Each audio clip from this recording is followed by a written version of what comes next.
Hi, my third grade friends, and we are on Charlotte's Web, Chapter 19, The Egg Sac. The next morning, when the first light came into the sky and the sparrows stirred in the trees, when the crows rattled their chains and the rooster crowed and the early automobiles went whispering along the road, Wilbur awoke and looked for Charlotte. He saw her up overhead in a corner near the back of his pen. She was very quiet. Her 8 legs were spread wide. She seemed to have shrunk during the night. Next to her, attached to the ceiling, Wilbur saw a curious object. It was a sort of sack or cocoon. It was peach-colored and looked as though it was made of cotton candy. "Are you awake, Charlotte?" he said softly. "Yes," came the answer. "What is that nifty little thing? Did you make it?" "I did indeed," replied Charlotte in a weak voice. "Is it a plaything?" "Plaything? I should say not. It is my egg sac, my magnum opus. "I don't know what a magnum opus is," said Wilbur. "That's Latin," explained Charlotte.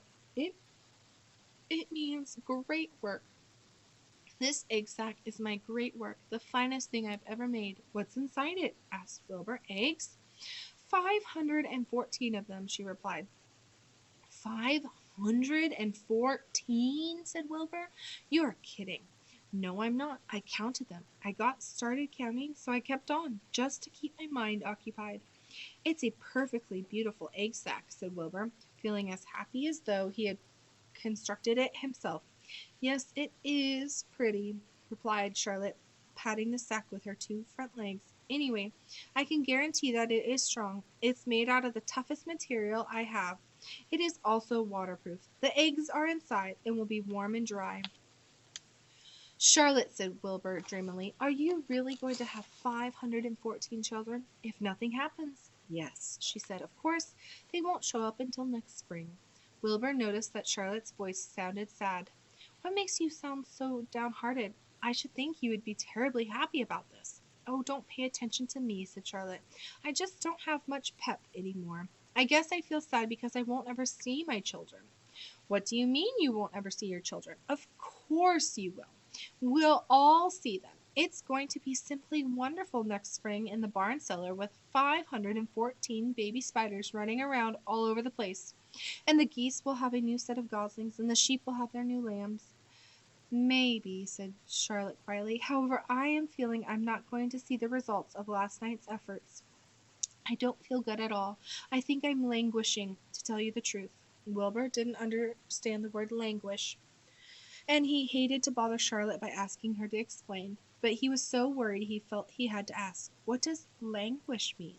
"It means I'm slowing up, feeling my age. I'm not young anymore, Wilbur. But I don't want you to worry about me.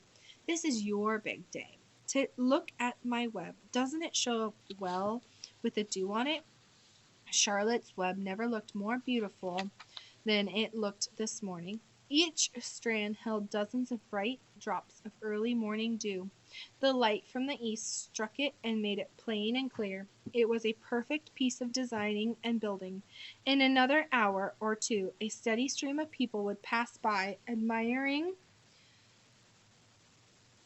it and reading it, and looking at Wilbur, and marveling at the miracle. As Wilbur was studying the web, a pair of whiskers and sharp face appeared. Slowly Templeton dragged himself across the pen and threw himself down in a corner. "I'm back," he said in a husky voice. "What a night!" The rat was swollen twice his normal size. His stomach was as round as a jelly jar. It's a pretty big stomach.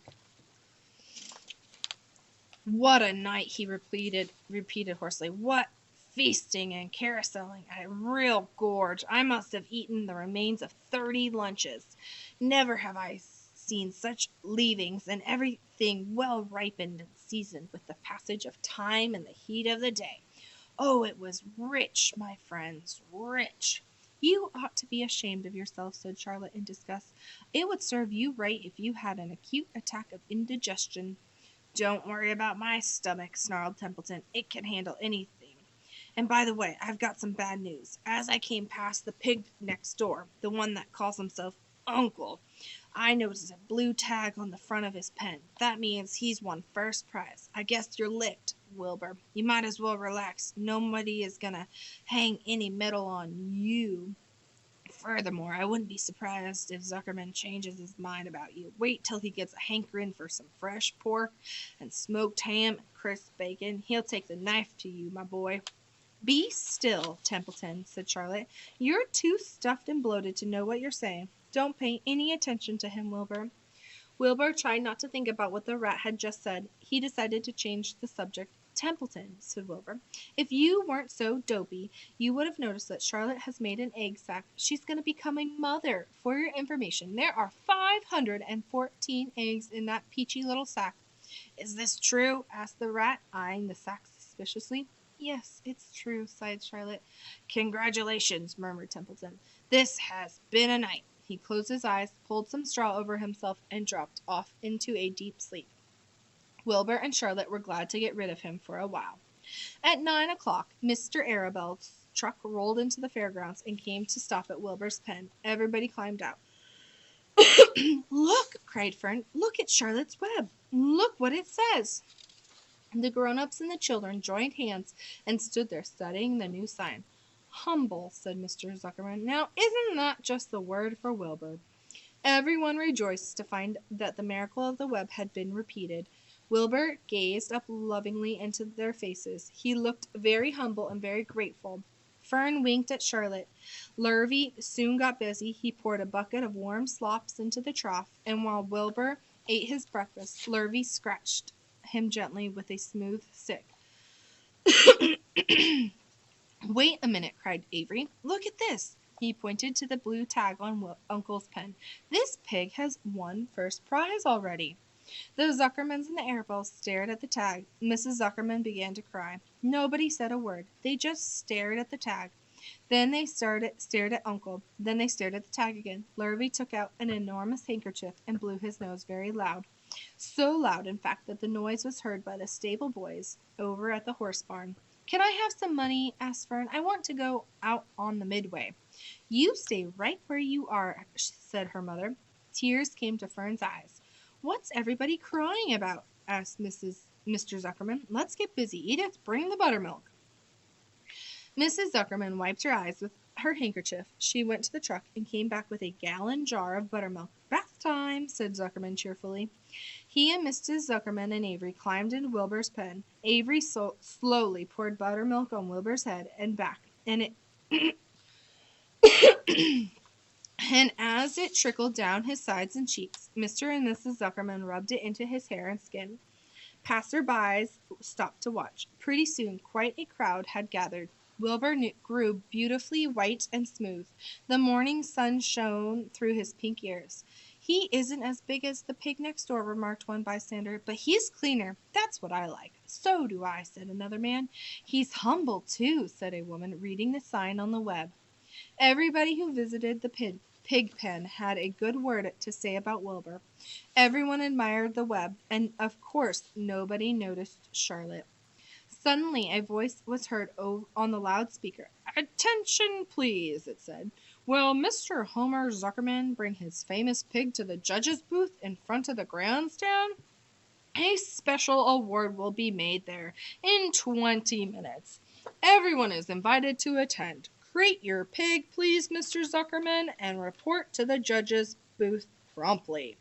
For a moment after this announcement, the Arabelles and the Zuckermans were unable to speak or move. Then Avery picked up a handful of straw and threw it high in the air and gave a loud yell. The straw fluttered down like confetti into Fern's hair. Mr. Zuckerman hugged Mrs. Zuckerman. Mr. Arabelle kissed Mrs. Arabelle. Avery kissed Wilbur. Lurvy shook hands with everybody. Fern hugged her mother. Avery hugged Fern. Mrs. Arabelle hugged Mrs. Zuckerman.